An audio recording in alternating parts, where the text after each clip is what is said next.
മാതാവ് ഭക്ഷണത്തിന് ക്ഷണിച്ചപ്പോൾ ഇപ്പോൾ അതിനവസരമില്ലെന്നും വനവാസത്തിന് പോകണമെന്നും അതിനുണ്ടായ കാരണവും ശ്രീരാമൻ മാതാവിനോട് പറയുന്നു. എല്ലാം കേട്ടപ്പോൾ കൗസല്യാദേവി മോഹാലസ്യപ്പെട്ടു വീഴുന്നു. ശ്രീരാമൻ വനത്തിനു പോയിടുകിൽ താൻ മരിച്ചു പോകുമെന്ന് മാതാവ് കൈകേയി ദേവിയോടും താതനോടും ശ്രീരാമൻ ഒരു തെറ്റും ചെയ്തിട്ടില്ല. താതനും കൗസല്യാദേവിയും ഗുരുത്വം കൊണ്ട് ശ്രീരാമന് തുല്യരാണ്. അതുകൊണ്ട് താതൻ പറയുന്ന കാര്യത്തിന് എത്ര വിലയുണ്ടോ അത്രയും വില താൻ പറയുന്നതിലും ഉണ്ട്. താതനിയോഗത്തെ താൻ ചെറുക്കുന്നു. തൻ്റെ വാക്കു ലംഘിച്ചുകൊണ്ട് പിതാവിൻ്റെ വാക്കനുസരിച്ച് ശ്രീരാമൻ പോയാൽ താൻ പ്രാണൻ ത്യജിക്കുന്നതാണ്. ശ്രീരാമൻ്റെ ആത്മസംയമനം ലക്ഷ്മണനില്ല. സ്നേഹധനനായ ആ സഹോദരൻ അധർമ്മത്തിൻ്റെ നേർക്കു ജ്വലിക്കുന്നു. ഇപ്പോൾ ഭുജിപ്പാനവസരമില്ലമേ, ക്ഷിപ്രമരണ്യവാസത്തിനു പോകണം. മുൽപ്പാടു കേകയ പുത്രിയാമമ്മയ്ക്കു മൽപിതാ 2 വരം കൊടുത്തിടിനാൻ. ഒന്നു ഭരതനെ വാഴിക്കയെന്നതും എന്നെ വനത്തിനയക്കുന്നു മറ്റേതും. തത്ര 14 സംവത്സരം വസിച്ചത്ര വന്നിടുവാൻ പിന്നെ ഞാൻ വൈകാതെ. സന്താപമേതും മനസ്സിലുണ്ടാകാതെ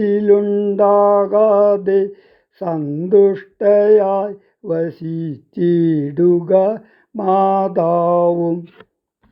ശ്രീരാമവാക്യമേവം കേട്ടു കൗസല്യ പാരിൽ മോഹിച്ചു വീണിടിനാളാകുലാൽ.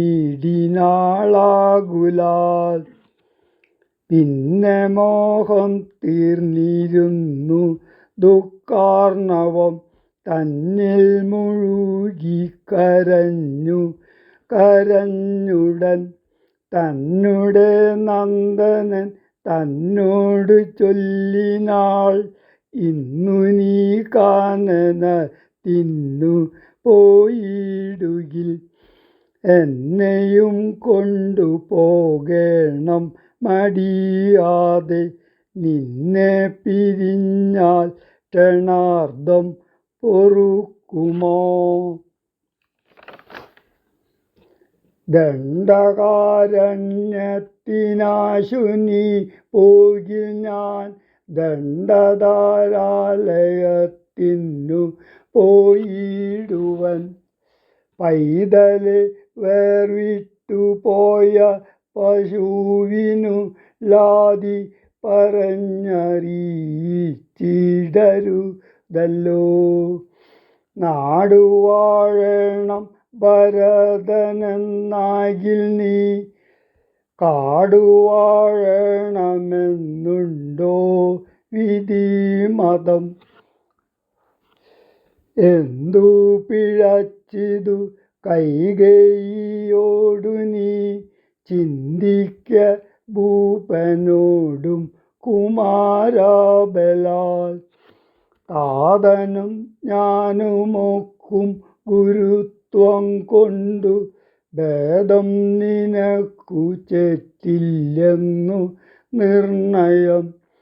പോകണമെന്നു താതൻ നിയോഗിക്കിൽ ഞാൻ പോകരുതെന്നു ചെറുക്കുന്നതുണ്ടല്ലോ.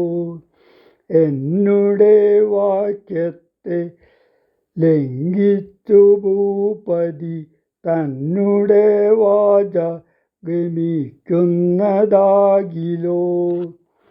ഞാനുമെൻ പ്രാണങ്ങളെ ത്യജിച്ചിടുവൻ, മാനവവംശവും പിന്നെ മുടിഞ്ഞു പോം.